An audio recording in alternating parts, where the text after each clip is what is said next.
Hello everyone, good evening. आपका अपने YouTube channel VLDA campus पर स्वागत है। आपको पता है कि हमारा ज्ञानवर्धन बैच शुरू हो चुका है और इस ज्ञानवर्धन बैच में हम हरियाणा और इंडिया जीके के प्रैक्टिस सेट करते हैं।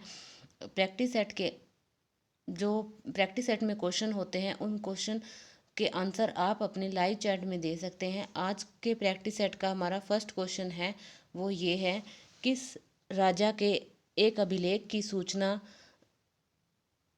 किस राजा के एक अभिलेख से सूचना मिलती है कि शाक्य मुनि बुद्ध का जन्म लुम्बिनी में हुआ था। तो मतलब जो बुद्ध हैं उनका जन्म लुम्बिनी में हुआ, ये किस राजा के अभिलेख से हमें पता चलता है। तो इसका जो राइट आंसर है वो क्या होगा? इसका जो राइट आंसर है वो क्या होगा, बताइए। इसका जो राइट आंसर है वो होगा ऑप्शन बी, अशोक। कि आप जानते हैं अशोक भी जो महात्मा बुद्ध के प्रचारक थे, उन्होंने भी बौद्ध धर्म को अपनाया था और उन्होंने भी बौद्ध धर्म के प्रचार के लिए बहुत ज़्यादा शिलालेखों पर भी बौद्ध धर्म का मतलब प्रचार प्रसार के लिए शिलालेखों का भी प्रयोग किया था। उन्होंने अपने बेटे और बेटी को बौद्ध धर्म के प्रचार के लिए श्रीलंका में भेजा था। तो इस प्रकार से कि अशोक ने बौद्ध धर्म के प्रचार के लिए बहुत कुछ किया था। तो लुम्बिनी भगवान बुद्ध का जन्म स्थल है, ये नेपाल में स्थित है और यूनेस्को तथा विश्व के सभी जो बौद्ध संप्रदाय हैं उनके अनुसार जो लुम्बिनी है वो आज नेपाल के कपिल वस्तु में स्थित है। Now move to our next question. Ashok के शिलालेखों को पढ़ने वाला प्रथम अंग्रेज कौन था? तो अशोक के जो शिलालेख थे उनको पढ़ने वाला प्रथम अंग्रेज कौन था? क्या होगा इसका राइट आंसर? इसका जो राइट आंसर है वो होगा ऑप्शन सी, जेम्स प्रिंसेप।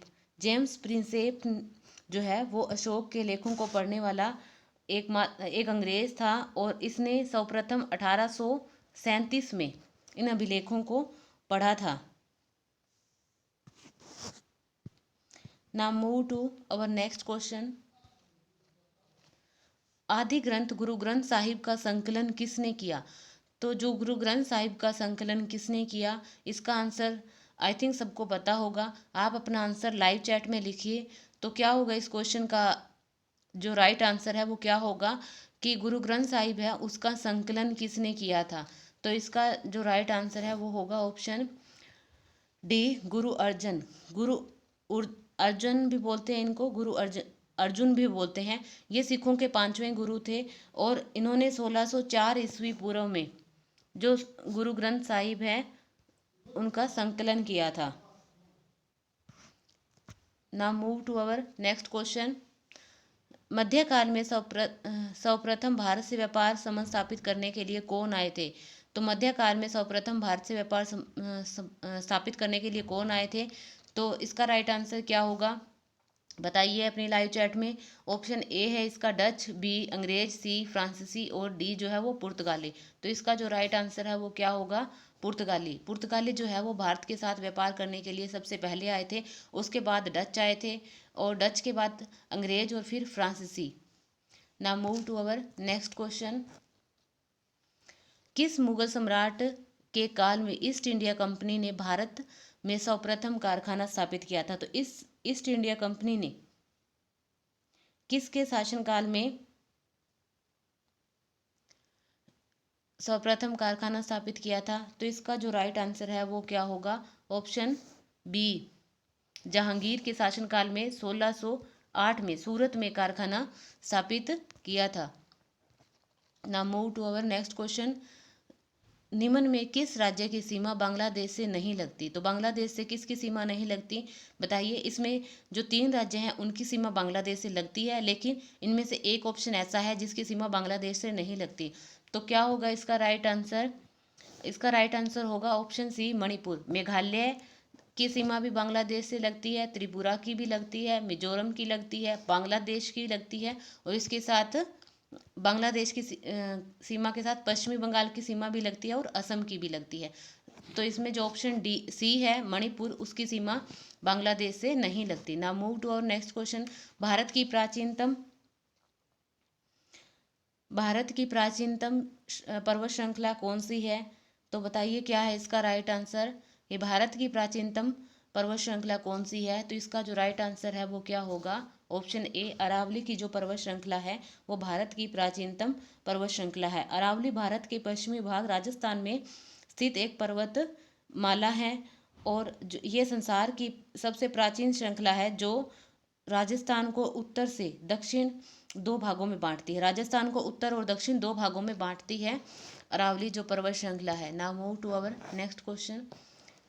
निम्नलिखित में कौन एक सुमेलित नहीं है? तो इनमें से बताना है। ये दरा जो है वो बताए हुए हैं, इनमें मतलब जो दरे हैं और एक तरफ राज्य दिए हुए हैं, तो इनमें से आपको बताना है कि कौन जो है वो सही मैच नहीं हो रहा। तो इसका जो राइट आंसर है वो क्या होगा? नाथुला उत्तराखंड, नाथुला अरुणाचल प्रदेश जो है वो राइट आंसर नहीं है। नाथुला जो है वो सिक्किम में है। नाउ जो इसका आगे नेक्स्ट ऑप्शन दे रखा है, लिपुलेख उत्तराखंड में है, रोहितांग ये हिमाचल प्रदेश में है, और डी ऑप्शन जो दे रखा है पालघाट ये केरल में है। Now move to our next question. निम्नलिखित में किस स्थान पर सबसे कम वर्षा होती है? तो सबसे कम वर्षा कहाँ पर होती है? सबसे कम जो वर्षा है वो कहाँ पर होती है बताइए? सबसे कम वर्षा जो है वो लद्दाख केंद्र शासित प्रदेश लेह में होती है। जो इसका राइट आंसर क्या होगा? ऑप्शन डी, कि लेह के अंदर सबसे कम वर्षा होती है। राजस्थान में सबसे कम वर्षा जैसलमेर में होती है। और भारत के अंदर सबसे ज़्यादा वर्षा कहाँ पर होती है? भारत में सबसे ज़्यादा वर्षा मेघालय के मोसिन राम नामक स्थान पर होती है, और ये कितनी होती है? 1148 सेंटीमीटर, जो सबसे ज़्यादा बारिश होती है भारत के अंदर। और सबसे कम कहाँ होती है? लेह में होती है। Now move to our next question.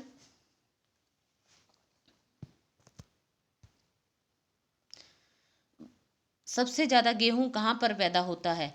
तो आपको बताना है इसका राइट आंसर। इसका तो सभी को पता होगा कि सबसे ज़्यादा गेहूं भारत में कहाँ पर पैदा होता है। तो इन ऑप्शन के अकॉर्डिंग बताइए सबसे ज़्यादा गेहूं कहाँ पर होता है? तो इसका जो राइट आंसर है वो क्या होगा? Option A, Uttar Pradesh, UP के अंदर सबसे ज़्यादा गेहूं होता है। नाउ नेक्स्ट क्वेश्चन है हमारा, भारतीय संविधान के निर्माण के समय संवैधानिक सलाहकार कौन थे? तो इसका आंसर बताना है। भारत के संविधान का निर्माण किसने किया था? क्या है इसका आंसर बताइए?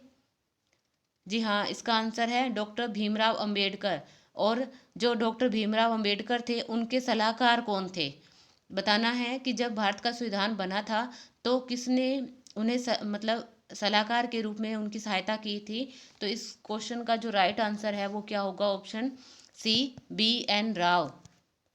नाउ नेक्स्ट क्वेश्चन है हमारा, भारतीय राजनीतिक व्यवस्था में इनमें से कौन सर्वोच्च है? तो भारत की जो राजनीतिक व्यवस्था है उसमें आपको बताना है कि इन जो चार ऑप्शन दे रखे हैं उनमें सर्वोपरि कौन है। तो ऑप्शन ए दे रखा है सर्वोच्च न्यायालय, ऑप्शन बी दे रखा है संविधान, ऑप्शन सी दे रखा है संसद, ऑप्शन डी दे रखा है धर्म। तो इनका जो राइट आंसर है वो क्या होगा? इसका जो राइट आंसर है वो क्या होगा? ऑप्शन बी, संविधान। क्योंकि संविधान के अंदर ही हमें सर्वोच्च न्यायालय के बारे में बताया जाता है, संविधान के अंदर ही हमें संसद के बारे में बताया जाता है, और संविधान के अंदर ही धर्म के बारे में बताया गया है। तो now move to our next question. यदि भारत के राष्ट्रपति का पद रिक्त हो जाए और कोई उपराष्ट्रपति भी ना हो तो उस निम्न में से कौन कार्यवाहक राष्ट्रपति होगा? तो अगर भारत में ऐसी स्थिति उत्पन्न हो जाती है कि राष्ट्रपति जो है उनका पद भी रिक्त हो जाए और भारत में कोई उपराष्ट्रपति भी नहीं है, तो उस समय राष्ट्रपति के पद पर कौन कार्यरत रहेगा? तो उसका जो राइट आंसर है वो आपको बताना है। तो इसका राइट आंसर होगा ऑप्शन डी, सर्वोच्च न्यायालय के मुख्य न्यायाधीश को राष्ट्रपति के पद पर कार्यरत माना जाएगा। Now move to our next question. यह व्यक्ति हरियाणा के गांधी के नाम से जाना जाता है।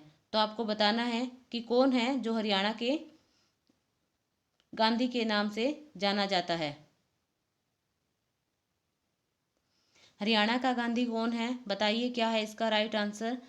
हरियाणा के गांधी के नाम से ऑप्शन डी, मूलचंद जैन को जाना जाता है।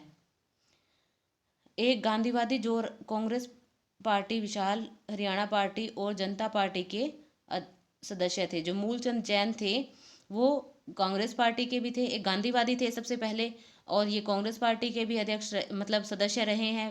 जो विशाल हरियाणा पार्टी थी उसके भी सदस्य रहे हैं। Now move to our next question. Haryana में केंद्रीय मृदा लवणता अनुसंधान संस्थान कहाँ पर स्थित है? बताना है आपको। ऑप्शन ए दे रखा है इसका Karnal, option B Panipat, option C Hisar और ऑप्शन डी इनमें से कोई नहीं। तो बताइए क्या है इसका राइट आंसर। इसका जो राइट आंसर है वो क्या होगा? Option A Karnal. करनाल जो है वो इसका राइट आंसर होगा। कि सबसे पहले तो जो केंद्रीय मृदा लवणता अनुसंधान है ये हिसार में स्थापित किया गया था मार्च 1969 को हिसार में स्थापित किया था, लेकिन अक्टूबर 1969 में इसको करनाल में स्थानांतरित कर दिया था। तो अब जो करंट में इसका मुख्यालय है तो वो कहाँ पर होगा? करनाल में। Now move to our next question. 2011 की जनगणना के अनुसार हरियाणा के किस जिले की साक्षरता दर सबसे अधिक है? तो बताइए 2011 की जनगणना के अनुसार सबसे ज़्यादा साक्षरता दर किसकी है? तो क्या है इसका राइट आंसर? इसका जो राइट आंसर है वो क्या होगा? ऑप्शन सी गुरुग्राम। गुरुग्राम की साक्षरता दर कितनी है? 84.70%। और गुरुग्राम का लिंग अनुपात सबसे कम है 1854। और सबसे कम जो सबसे कम साक्षरता वाला जिला कौन सा है? वो है मेवात। मेवात की कितनी है? 54.04। Now move to our next question. Haryana में किस जिले की सीमा 3 राज्यों से मिलती है? तो बताइए हरियाणा में किस जिले की सीमा 3 राज्यों से मिलती है? हरियाणा जो ऑप्शन दे रखे हैं आपके पास रेवाड़ी, झज्जर, पंचकुला और यमुनानगर। इन 4 जिलों में से एक जिला ऐसा है जो 3 राज्यों से सीमा बनाता है, तो वो कौन सा है? तो इसका जो राइट आंसर है वो आप अपने लाइव चैट में लिखिए। तो राइट आंसर है इसका ऑप्शन डी यमुनानगर। यमुनानगर है वो उत्तर प्रदेश से, उत्तराखंड से और हिमाचल प्रदेश 3 राज्यों से सीमा बनाता है। Now move to our next question. Haryana राज्य के राज्यपाल बंडारू दत्तात्रेय का जन्म किस राज्य में हुआ? तो बताइए हरियाणा के राज्यपाल का जन्म कहाँ हुआ? तो इसका जो राइट आंसर है वो आप अपनी लाइव चैट में लिखिए। तो इसका आंसर तो आई थिंक सबको पता होगा। तो बताइए क्या है इसका राइट आंसर। राइट आंसर है इसका option B Telangana. Now move to our next question. पुरातन काल में सिरसा को किस नाम से जाना जाता था? तो सिरसा का जो प्राचीन नाम है वो क्या था? तो राइट आंसर बताना है आपको। इसका क्या है? इसका पुराना नाम क्या है? Option D Sariska. Now move to our next question. बमलहरी लोकगीत का संबंध किस देवता से है?